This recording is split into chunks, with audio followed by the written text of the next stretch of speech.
Subscribe करिए हमारे channel target UP TET CTET को और बेल आइकन को दबाइए।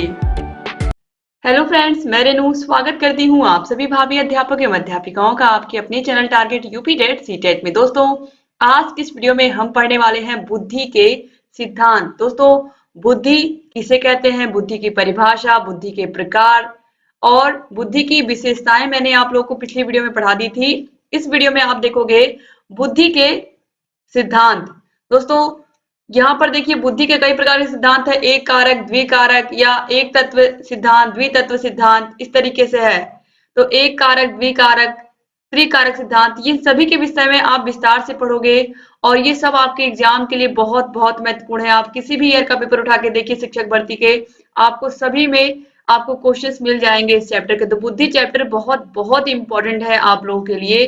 तो दोस्तों, अब यहाँ पर चलिए हम जल्दी जल्दी सारे के सारे सिद्धांतों को हम पढ़ेंगे, समझते हुए चलेंगे ताकि बिल्कुल हमें भूले ना। देखिए, थियरीज ऑफ इंटेलिजेंस में पहला है एक कारक सिद्धांत, वन फैक्टर थियरी। किसने दी थी?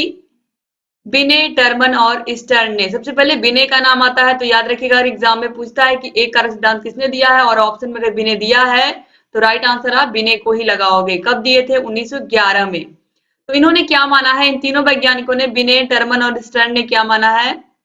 इन वैज्ञानिकों का मत है कि बुद्धि एक अविभाज्य इकाई है, यानी कि अविभाज्य इकाई हो, इसको हम खंडों में अलग अलग नहीं तोड़ सकते, इस तरीके से अलग अलग इसको नहीं कर सकते। जैसे कि हम क्या कहते हैं, एक तत्व में एक तत्व होता है, जैसे कि चांदी है, यह जो तत्व है इसमें यह अपने परमाणुओं से मिलकर के बना है, लेकिन जो परमाणु होता है, परमाणु को हम अलग नहीं कर सकते हैं। तो इस तरीके से यहाँ पर परमाणु से आप रिलेट करके याद रख सकते हो कि परमाणु को जिस प्रकार से हम विभाजित नहीं कर सकते हैं टुकड़े में, उसी प्रकार से जो एक कारक सिद्धांत है इसको भी हम टुकड़े में विभाजित नहीं कर सकते हैं। तो इस तरीके से आप बिने, टर्मन और स्टर्न को याद रखिएगा परमाणु की थियरी से। अब इसके बाद देखिए द्वितत्व सिद्धांत या द्विकारक सिद्धांत, इसको दिया था स्पीयरमैन ने। द्विकारक सिद्धांत और त्रिकारक सिद्धांत दोनों ही स्पीयरमैन ने दिया था, और ये बहुत बहुत इंपॉर्टेंट है, बार बार यह में पूछा गया है बुद्धि का द्वितत्व सिद्धांत किसने दिया है या बुद्धि का त्रिकारक सिद्धांत किसने दिया है। तो त्रिकारक सिद्धांत किसने दिया है या द्विकारक सिद्धांत किसने दिया है, एग्जाम में पूछेगा तो आप क्या बताओगे? स्पीयरमैन ने दिया है। अब हम द्विकारक के बारे में समझेंगे, द्विकारक में होता क्या है। देखिए, द्विकारक में स्पीयरमैन ने पहले बुद्धि को दो भागों में बांटा। उन्होंने कहा कि एक होता है सामान्य बुद्धि, दूसरी होती है विशिष्ट बुद्धि। जो सामान्य बुद्धि होती है ये जन्म से बच्चे को मिलती है, और जो विशिष्ट बुद्धि होती है वह समाज में आकर के बच्चा क्या करता है, अर्जित करता है अपने आसपास के लोगों से, अपने मित्रों से, अपने माता पिता से, ठीक है, अपने विद्यालय में, अपने खेल के मैदान में, जहां पर भी वह सीखता है कुछ भी, वह उसकी विशिष्ट बुद्धि होती है। तो सामान्य बुद्धि और विशिष्ट बुद्धि इन्होंने दो भागों में बांटा। जैसे कि आप लोगों ने प्रेरणा देखी है, अभी प्रेरणा मैस्लो ने कितने भागों में बांटा है? दो भागों में, एक जन्मजात अभिप्रेरणा और दूसरी अर्जित अभिप्रेरणा। तो यहाँ पर भी जो स्पीयरमैन है इन्होंने भी क्या किया, बुद्धि को दो भागों में बांट दिया है। पहला है जन्मजात बुद्धि और दूसरी है अर्जित बुद्धि। तो यहाँ पर आप देखिए, ये जो आपको यहाँ पर जो पूरा गोला दिख रहा है, इसमें देखिए बीच में जी फैक्टर है, और यानी कि जनरल फैक्टर जो विशिष्ट बुद्धि होती है, और जो बगल में आपको दिख रहा है ये स्पेशल फैक्टर है। तो इस तरीके से स्पेसिफिक फैक्टर आप कह सकते हो, स्पेसिफिक फैक्टर और जनरल फैक्टर। तो इस तरीके से दो भागों में बताया। फिर इन्होंने कहा कि नहीं, बुद्धि तीन कारकों से मिलकर के बनी होती है।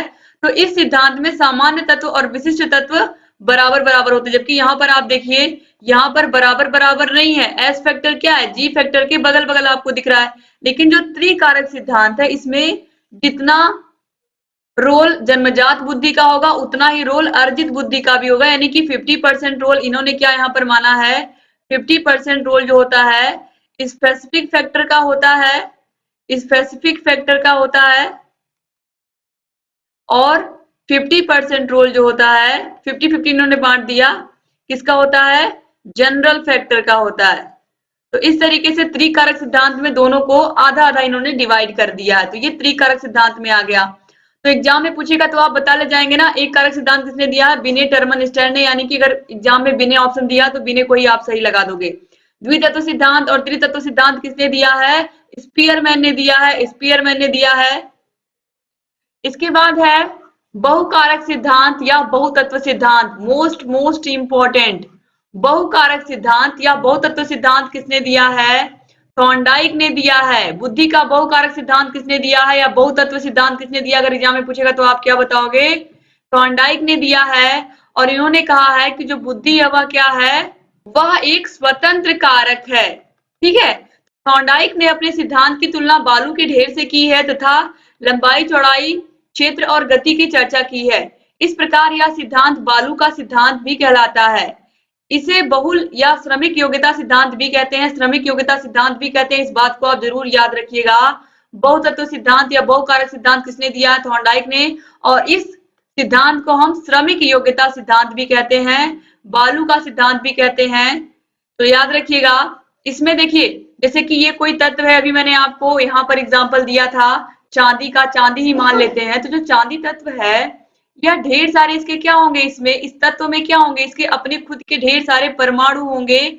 तो इस तरीके से ये क्या होंगे? स्वतंत्र होंगे इसमें। तो यहाँ पर वही बात कही गई है कि जो बुद्धि होती है वह एक स्वतंत्र कारक होती है और इसे हम बहुकारक सिद्धांत या बहुतत्व सिद्धांत भी कहते हैं। तो याद रखिएगा दोस्तों, इसे बालू का सिद्धांत भी कहते हैं, श्रमिक योग्यता सिद्धांत भी कहते हैं या मात्रा सिद्धांत भी कहते हैं। दोस्तों इसके बाद हम देखेंगे समूह तत्व सिद्धांत। समूह तत्व सिद्धांत किसने दिया था? थर्स्टन ने दिया था। यह भी इंपॉर्टेंट है। जितने भी बुद्धि के सिद्धांत है मैं सभी को इंपॉर्टेंट बोल रही हूँ। उसका रीजन ये है कि सब आपके एग्जाम के लिए वाकई बहुत महत्वपूर्ण है, क्योंकि एग्जाम में हर साल इनसे क्वेश्चंस आते ही आते हैं दोस्तों। तो देखिए, इसके प्रवर्तक कौन है? थर्स्टन है। और यह कहाँ के रहने वाले थे? यूएसए के, यानी कि अमेरिका के रहने वाले थे। और इन्होंने एक पुस्तक भी लिखी है, प्राइमरी मेंटल एबिलिटी। तो थर्स्टन ने कुल 13 तत्व बताए, जिसमें से 7 तत्वों को प्रमुख तत्व बताया। जैसे कि यहाँ पर आप देखिए प्राथमिक मानसिक योग्यता सिद्धांत। इसमें यहाँ पर आप देखिए दोस्तों, देशिक योग्यता, अंक योग्यता, मौखिक योग्यता, शब्द योग्यता, यानी कि यहाँ पर आप देखिए बच्चे के अंदर न्यूमेरिकल एबिलिटी है या नहीं, यानी कि जिस क्लास का बच्चा है उस क्लास के वह क्वेश्चंस को सॉल्व कर पा रहा है या नहीं कर पा रहा है। जैसे कि कक्षा 1 का बच्चा, उसको गिनतियां आती हैं या नहीं आती हैं, या वह कितने अच्छे से गिनतियों को गिन करके आपको बताता है, लिख करके बताता है। इसके अलावा अगर कक्षा 2 का बच्चा है तो उसको थोड़ा बहुत जोड़ घटाने भी आते होंगे। फिर 3-4 का बच्चा है तो उसको गुणा भी आता होगा और थोड़े बहुत भाग के सवाल भी कर लेता होगा। तो इस तरीके से बच्चे की आंकिक योग्यता हम चेक करते हैं, उसकी बुद्धि कितनी विकसित हुई है। मौखिक योग्यता यानी कि उसके सोचने समझने की, बोलने की, किसी भी सिचुएशन में वो किस तरीके से रिएक्ट करता है। फिर उसकी शाब्दिक योग्यता यानी कि शब्द योग्यता कितनी है, शब्द भंडार कितना है, या फिर ये कह सकते हैं कि वह अक्षरों को जोड़ करके शब्द बना पाता है या नहीं बना पाता है। स्मरण शक्ति यानी कि कोई चीज आपने बच्चों को बताई है या कोई लेसन आपने उन्हें याद करने को कहा था, फिर कुछ दिन के बाद अगर आप पूछ रहे हो तो क्या वह लेसन उनको वापस याद है या नहीं, कि भूल चुके हैं। तो ये सब चीजें हैं। मेमोरी एबिलिटी बच्चों की चेक कर लेते हैं। Word fluency, verbal ability, numerical ability, ये सारी चीजें। फिर है तार्किक योग्यता, तर्क करने की क्षमता है कि नहीं, यानी कि रीजनिंग एबिलिटी है कि नहीं बच्चों के अंदर। फिर है प्रत्यक्ष योग्यता यानी कि परसेप्चुअल एबिलिटी। तो इस तरीके से इन सबको मिला करके यहाँ पर इंटेलिजेंस बनता है। तो यह एग्जाम में यही पूछेगा कि समूह तत्व सिद्धांत किसने दिया था, तो आपको क्या बताना है? थर्स्टन बताना है, याद रखिएगा। अब इसके बाद देखिए बुद्धि का त्रिआयामी सिद्धांत अथवा बुद्धि संरचना सिद्धांत, यानी कि इसे 3 डायमेंशनल थियरी भी कहते हैं। त्रिआयामी सिद्धांत, तो 3 डायमेंशनल थियरी अगर पूछेगा, 3 डायमेंशनल थियरी, त्रितत्व सिद्धांत अगर पूछेगा या त्रिकारक सिद्धांत, तो आपने क्या देखा था? अभी आपने देखा था स्पीयरमैन। लेकिन यहां पर क्या कहा है? यहां पर कहा है बुद्धि का त्रिआयामी यानी कि 3 डायमेंशनल। 3 डायमेंशनल का मतलब क्या होता है? ऐसी चीज जिसमें लंबाई भी हो, चौड़ाई भी हो और ऊंचाई भी हो। जैसे कि आप कोई दीवार देखते हो या कोई ब्लैक बोर्ड देखते हो, तो आप ब्लैक बोर्ड को क्या कहोगे? इसमें लंबाई है और चौड़ाई है, इसमें ऊंचाई नहीं दिखती आपको। लेकिन अगर आप लूडो का पासा देखोगे, लूडो जो होता है उसका पासा आप देखोगे, उसमें लंबाई, चौड़ाई और ऊंचाई क्या होती हैं? तीनों चीजें आपको दिखती हैं। कुछ इस तरीके से आपको तीनों चीजें मिल जाती हैं उस पासे में देखने को। तो लंबाई, चौड़ाई और ऊंचाई, इसमें तीनों चीजें होती हैं, वो 3 डायमेंशनल होती हैं। तो घन, घनाभ, ये सब क्या है? 3 डायमेंशनल है। तो त्रिआयामी सिद्धांत या बुद्धि संरचना सिद्धांत या 3 डायमेंशनल थियरी किसने दी है, तो आप क्या बताओगे? गिलफोर्ड बताओगे या गिलफर्ड भी कहीं कहीं लिखा मिलता है। किसने दिया है? गिलफोर्ड ने दिया है या गिलफर्ड ने दिया है? बहुत ही इंपॉर्टेंट है दोस्तों। मैं बार बार कह रही हूँ कि जो चैप्टर है ये बहुत इंपॉर्टेंट है। बुद्धि चैप्टर ही पूरा बहुत इंपॉर्टेंट है, क्योंकि इससे क्वेश्चन एग्जाम में आते ही आते हैं। तो बुद्धि का त्रिआयामी सिद्धांत, थ्री डायमेंशनल थ्योरी या फिर बुद्धि संरचना सिद्धांत किसने दिया है? संरचना शब्द जैसे ही आएगा आपको दिमाग में याद रखना है कि गिलफोर्ड, यानी कि आप गिलफोर्ड से, फोर्ड जो शब्द है इसको आप फोल्ड से याद रख सकते हो कि लिफाफे को फोल्ड करके पासा बनाना है। लिफाफे को फोल्ड करके क्या बनाना है? पासा बनाना है। जैसे कि एक कागज है आपके पास, कागज में क्या होता है? लंबाई चौड़ाई होती है, ऊंचाई तो होती नहीं है कागज में। तो इस कागज का आप बहुत सारी चीजें बना सकते हो, कागज की नाव बना सकते हो, कागज से बहुत सारी चीजें बना सकते हो। तो वो चीज क्या हो जाएगी? थ्री डायमेंशनल हो जाएगी। तो फोल्ड से आप फोर्ड यानी कि गिलफोर्ड याद रखिएगा। या फिर गिलफोर्ड से गिलहरी भी बन सकता है। तो गिलहरी कहाँ रहती है? गिलहरी पेड़ पर रहती है, लेकिन पेड़ में एक होल होता है उसी में रहती है। ये आप इस तरीके से भी याद रख सकते हो। तो होल जो होगा वो भी क्या होगा? इस तरीके से, उसमें ऊंचाई, लंबाई, चौड़ाई, ऊंचाई सब होंगी ना।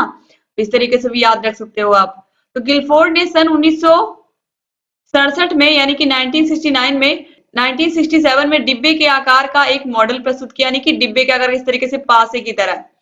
इस सिद्धांत को बुद्धि का संरचना मॉडल मॉडल कहते हैं। तो मॉडल क्या होता है? मॉडल कोई भी चीज आप दिखाते हो उसमें लंबा चौड़ा ऊंचाई तीनों होती है ना। जैसे कि आपने कोई चित्र बनाया, आपने कोई चित्र बनाया किसी फैक्ट्री का, तो वो किसमें बनाया आपने? किसी आर्ट की कॉपी में, तो वो टू डायमेंशनल है, टू डायमेंशनल। लेकिन अगर आपने उसका मॉडल दिखाया बना करके, एक फैक्ट्री बना करके इस तरीके से दिखाई, अच्छे से बिल्डिंग्स बनाई, वहां पर आपने पेड़ पौधे लगाए, तो वो क्या हो गया? वो मॉडल हो गया।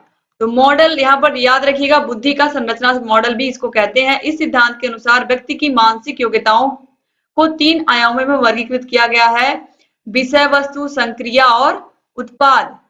तो त्रिआयाम का मतलब क्या होता है? अब आप लोग यहाँ पर ध्यान से समझिएगा। ये जो विषय वस्तु, संक्रिया और उत्पाद दी गई है, अब इसको आप समझोगे कैसे? विषय वस्तु का मतलब है कि आपको शिक्षक ने कह दिया, क्लास में बच्चों को कह दिया कि आज तुम लोगों को क्या बनाना है?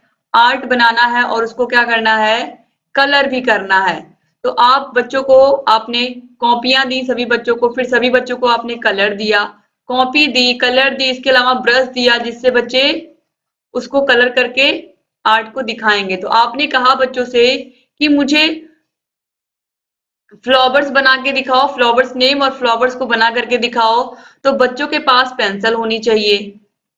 बच्चों के पास क्या होनी चाहिए? पेंसिल होना चाहिए। इसके अलावा बच्चों के पास इरेजर, शॉर्पनर और जो कलर है वो होना चाहिए, और ब्रश होना चाहिए। तो ये सभी चीजें होनी चाहिए ना। तो विषय वस्तु आपने बता दी बच्चों को कि तुम्हें क्या बनाना है? आर्ट बनाना है। तो आप, अब बच्चे क्या करेंगे? इन सब सामानों की सहायता से क्या करेंगे? पेंसिल, रबर, इसके अलावा ब्रश, कलर, इनकी सहायता से क्या करेंगे? अब वो ऑपरेशन करेंगे, यानी कि ऑपरेशन का मतलब है कि वह आर्ट को बनाना स्टार्ट कर देंगे। उन्हें उन्हें आपने क्या दे दिया? कंटेंट दे दिया। कंटेंट के तौर पर आपने क्या दिया? सारा सामान दे दिया कलर करने वाला। अब इन कलर की सहायता से बच्चे क्या करेंगे? अब क्या करेंगे? वो ऑपरेशन, यानी कि अब अपने काम को वो अच्छे से करेंगे। और फिर जब वो अच्छे से अपना काम कर लेंगे, आर्ट बना लेंगे, तो बाद में क्या दिखाएंगे? वो अपना बनाया हुआ आर्ट, यानी कि उत्पाद, यानी कि रिजल्ट। क्या दिखाएंगे? वो रिजल्ट दिखाएंगे। तो इस तरीके से विषय वस्तु, संक्रिया और उत्पाद, इस तीन भागों में उन्होंने क्या किया, या तीन आयामों में बुद्धि को विभाजित किया या वर्गीकृत किया। किसने किया? गिलफोर्ड ने किया। तो आपको समझ में आ गया होगा। अब इसके बाद है पदानुक्रम सिद्धांत। क्या है? पदानुक्रम सिद्धांत। दोस्तों यह भी इंपॉर्टेंट है। किसने दिया है पदानुक्रमित सिद्धांत? यह दिया है बर्ट एवं बर्नर ने। इन्होंने क्या कहा है? इस सिद्धांत में प्रत्येक मानसिक योग्यता को सोपान अनुसार क्रम प्रदान किया गया है। इसमें सर्वप्रथम सामान्य मानसिक योग्यता आती है, जो प्रमुख दो खंडों में विभाजित है, जिसमें प्रथम खंड में शाब्दिक, आंकिक और शैक्षिक योग्यता आती है, और द्वितीय खंड में व्यवहारिक, क्रियात्मक, यांत्रिक, देशिक और शारीरिक योग्यता आती है। तो बर्ट और बर्नर ने क्या किया है? बुद्धि को सोपान के अनुसार, यानी कि योग्यता के अनुसार क्या दिया है? एक क्रम दिया है। मैंने आपको पढ़ाया था गहने का अधिगम का सोपानिकी सिद्धांत। तो उसमें भी आपने देखा था कि उन्होंने क्या किया है? जो अधिगम है बच्चों का किस तरीके से निम्न स्तर से शुरू होकर के उच्च स्तर पर जाता है, ये उन्होंने बताया था। तो किस तरीके से बच्चे संकेत से सीखते हैं, फिर आगे किस तरीके से वह सीखते हैं, कैसे वो आगे बढ़ते हैं। वैसे यहाँ पर बताया गया है कि जो बुद्धि है उन्होंने क्या किया है, उसको सोपान के अनुसार बांट दिया है। और इसमें भी दो खंड बांटे हैं, जिसमें प्रथम खंड में शाब्दिक योग्यता, आंकिक योग्यता और शैक्षिक योग्यता आती है बच्चे की, यानी कि वह कितने शब्दों का ज्ञान रखता है, उसकी आंकिक क्षमता कितनी, जोड़ घटाने गुणे भाग ये सब अच्छे से कर पाता है या नहीं कर पाता है, उसकी शैक्षिक योग्यता कितनी है, सभी विषयों में एवरेज वह कितना है। फिर द्वितीय खंड में उसका व्यवहार कैसा है, उसके आसपास के लोगों से, उसके मित्रों से, उसके माता पिता से। फिर है क्रियात्मक, यानी कि बच्चा कितना एक्टिव रहता है, कोई भी काम जब शिक्षक देते हैं तुरंत करके दिखाता है या नहीं दिखाता है। यंत्रों का प्रयोग करना उस बच्चे को आता है या नहीं आता है। शारीरिक योग्यता है या नहीं है। शारीरिक योग्यता का मतलब कि बच्चा अगर इस तरीके का कोई काम कराया जाए, खेल कूद कराया जाए, तो उसमें पार्टिसिपेट करता है या नहीं करता है, ये सब बातें भी आती हैं। तो इस तरीके से पदानुक्रमित सिद्धांत या पदानुक्रम सिद्धांत किसने दिया है बुद्धि का, तो बर्ट एवं वर्णन ने दिया है। अब देखिए इसके बाद कुछ और सिद्धांत भी हैं जो कि इंपॉर्टेंट हैं, जिनको आपको याद रखना बहुत बहुत जरूरी है। इनको आप याद कैसे रखोगे मैं ये भी आपको बता दूंगी। देखिए तरल ठोस बुद्धि का सिद्धांत कैटल ने दिया है। कैटल वही होती है जिसमें चाय रखी होती है, या फिर ये कहें जिसमें चाय रहती है गरम गरम। तो कैटल आप सभी ने देखा, तो कैटल में चाय होती है, और चाय क्या है, एक तरल पदार्थ है। क्या है, तरल पदार्थ का मतलब होता है द्रव है। क्या है ये, द्रव। तो तरल पदार्थ, तरल ठोस बुद्धि का सिद्धांत किसने दिया है, तरल ठोस बुद्धि का सिद्धांत किसने दिया है, कैटल ने दिया है। क्योंकि कैटल में क्या है, चाय, और चाय क्या है, एक तरल पदार्थ है। तो इस तरीके से तरल ठोस बुद्धि का सिद्धांत कैटल ने दिया था, ये आप याद रखिएगा। फिर देखिए बुद्धि का क व ख सिद्धांत किसने दिया था, तो क और ख सिद्धांत हैब ने दिया है। और हैब में आप देखिए दो ही अक्षर आ रहे हैं और ब, और यहाँ पर भी का और खा, तो का खा हा ब, इस तरीके से आप दिमाग में रखिएगा कि दो ही अक्षर हैं। ये बहुत इंपॉर्टेंट है। बुद्धि का देखिए सात बुद्धि सिद्धांत, बहुआयामी सिद्धांत या बहुबुद्धि सिद्धांत किसने दिया है, हार्वर्ड गार्डनर ने दिया है। बहुबुद्धि सिद्धांत, सात बुद्धि सिद्धांत, बहुआयामी सिद्धांत, त्रिआयामी किसने दिया है, त्रिआयामी यानी कि थ्री डायमेंशनल थियरी किसने दी है, आपने देखा अभी गिलफोर्ड ने दी है। लेकिन बहुआयामी अगर एग्जाम में पूछेगा या बहुबुद्धि या सात बुद्धि, तो आप क्या बताओगे, हार्वर्ड गार्डनर बताओगे। फिर है लेवल 1 तथा लेवल 2 सिद्धांत किसने दिया है, जॉनसन, जॉनसन। तो याद रखिएगा, इस तरीके से भी आप याद रख सकते हो कि जॉनसन बेबी साबुन आता है। तो जॉनसन बेबी साबुन ही नहीं आता, बल्कि तेल, शैम्पू, बहुत सारे प्रोडक्ट उनके आते हैं। तो जॉनसन बेबी पाउडर को लगा करके बच्चा 1 साल से 2 साल का हो गया, तो लेवल 1 से लेवल 2 पे पहुंच गया, क्या लगाकर, जॉनसन साबुन लगाकर। तो बस इस तरीके से याद रखना है कि जॉनसन लगाकर बच्चा लेवल 1 से लेवल 2 पर पहुंच गया, 1 साल से 2 साल का हो गया। बस ये आपको इस तरीके से याद रखना है। अब देखिए इसके बाद फिर है बुद्धि का पास मॉडल। पास मॉडल किसने दिया है, जेपी दास ने दिया है बुद्धि का पास मॉडल। फिर है प्रतिदर्श का सिद्धांत किसने दिया है, बुद्धि का प्रतिदर्श का सिद्धांत थॉमसन ने दिया है। किसने दिया है, थॉमसन। तो प्रतिदर्श, तो इस तरीके से आप प्रतिदर्श को प्रतिदर्श भी करके याद रख सकते हो। प्रति 10 साल पर क्या करना है, थम जाना है। क्या करना है, थम को हम थम याद रख सकते हैं, प्रति 10 पर हमको थम जाना है, यानी कि थॉमसन। या इस तरीके से भी याद रख सकते हो, या आप ये कह सकते हो कि प्रति 10 वर्ष पे थम करके सन से मिलना है। प्रति 10 वर्ष पर थम करके सन से मिलना है, यानी कि रुक करके सन से मिलना है, बेटे से मिलना है। तो प्रतिदर्श का सिद्धांत किसने दिया है, थॉमसन ने दिया है। तो ये भी आप याद रख सकते हो। अब इसके बाद देखिए अगला है संज्ञानात्मक विकास का सिद्धांत। तो संज्ञानात्मक शब्द आगे आ गया, तो जैसे ये शब्द आएगा आपको जीन पियाजे तुरंत याद आने चाहिए। संज्ञानात्मक विकास का सिद्धांत बुद्धि का किसने दिया है, जीन पियाजे ने दिया है। इसके बाद देखिए त्रितंत्र सिद्धांत किसने दिया है, रॉबर्ट स्टैनबर्ग ने। त्रितंत्र सिद्धांत है, ये किसने दिया है, रॉबर्ट स्टैनबर्ग ने। तो इस तरीके से जितने भी बुद्धि के सिद्धांत थे मैंने सारे के सारे आपको बता दिए, और ये आपके एग्जाम के लिए बहुत बहुत इंपॉर्टेंट है। तो दोस्तों उम्मीद करती हूँ कि आज की वीडियो आपको समझ में आई होगी, और आप सभी लोगों ने इसको पूरा एंजॉय किया होगा, और अच्छे से आपने इसको पूरा समझा भी होगा। दोस्तों अगर वाकई में आपको मेरी मेहनत अच्छी लगी है तो प्लीज इस वीडियो को अपने कॉलेज के अपने प्रिय 5 मित्रों को तो आप जरूर इसको शेयर कर दीजिएगा। अगर आप वीडियो को शेयर कर रहे हैं तो प्लीज एक कमेंट जरूर छोड़ के जाइएगा, ताकि मुझे भी आपको धन्यवाद देने का मौका मिले अगर आपने वीडियो को शेयर किया है। तो प्लीज आप लोग कमेंट करके मुझे बताइएगा कि आपने वीडियो को शेयर किया या नहीं किया है। तो प्लीज कमेंट कर दीजिएगा ताकि मैं आपको थैंक यू बोल पाऊँ, क्योंकि ये मेरी मेहनत तभी सफल होगी जब आप लोग इन वीडियो को अधिक से अधिक शेयर करोगे अपने कॉलेज के मित्रों को, कॉलेज के व्हाट्सएप ग्रुप में, जहां पर भी आपको लगे इस वीडियो की जरूरत है। जिनका भी ये सब्जेक्ट कमजोर है आप प्लीज उनको वीडियो को जरूर शेयर कर दीजिएगा। वीडियो अच्छा लगा हो तो लाइक करके जाइएगा, अच्छे से प्यारे प्यारे कमेंट्स मुझे जरूर करिएगा और ऐसे चैनल से बने रहिएगा, सारे वीडियोस को देखते रहिएगा और जहां कहीं कोई भी समस्या आएगी हमसे बताते रहिएगा। डिस्क्रिप्शन बॉक्स, कमेंट बॉक्स में आपको सारे वीडियोस की लिंक मिल जाएगी हर एक विषय की। और अगर आपको फ्री पीडीएफ चाहिए तो फ्री पीडीएफ के लिए आप हमारे टेलीग्राम चैनल को ज्वाइन कर लीजिए। टेलीग्राम की link description box, comment box में मिल जाएगी। जहां कहीं कोई भी समस्या आ रही है हमसे बताते रहिए और सारे वीडियोस को ऐसे ही देखते रहिए। तो दोस्तों, अगर चैनल को अभी तक सब्सक्राइब नहीं किया है तो प्लीज सब्सक्राइब कर दीजिए और उम्मीद करती हूँ कि आपने सब्सक्राइब किया ही होगा। चैनल से बने रहिए, लगातार वीडियोस लेकर के आते रहेंगे और आपकी तैयारी को बेहतर बनाते रहेंगे। जय हिंद।